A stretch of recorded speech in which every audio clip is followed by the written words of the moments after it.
Hello friends, let us now learn some important points about in situ hybridization.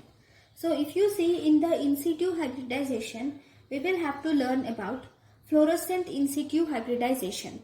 In this fluorescent in situ hybridization, you will take a gene. Okay, so we will think that this has a gene, and in this gene, with the help of the DNase, you will denature the gene. Okay, and then at a specific sites, at those sites which are we will cut it randomly. That too, we will cut mainly the one strand. Okay, at random sites you will cut one strand, and then you have cut this strand, and after cutting this strand, to this strand you will insert the deoxy CTP and GTP. That is, radio labeled probes have been inserted. Not radio labeled probes, sorry. You are inserting the deoxycytosine, deoxy ATP or deoxy GTP have been inserted in between. So that means if you see, if this is the DNA, okay, the upper strand has been cut, and here you have inserted the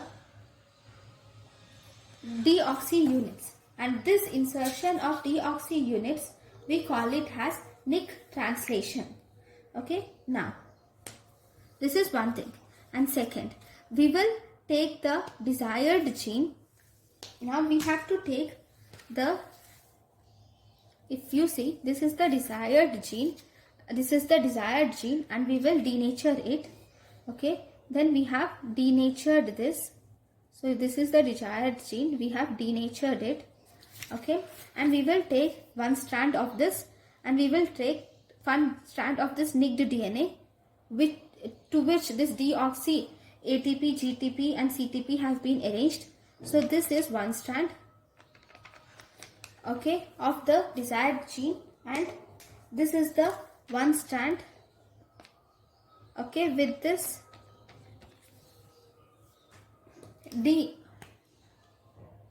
CTP, DATP, DGTP units. Okay, these DGTP, DCTP, DATP units which are added, these will act as an antigens. So what we do here is, we will now add an antibody.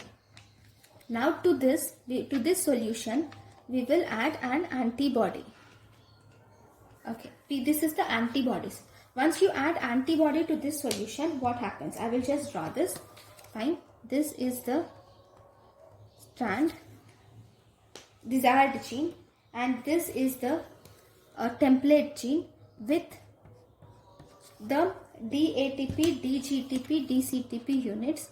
These units will act as an antibodies. Antigens. These act as an antigens, and now the antibodies will bind to these antigens. These antibodies have come and bound to these antigens.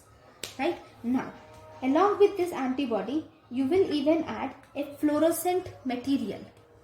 Okay, when you add a fluorescent material to this substance, this fluorescent material will now attach to this antibodies.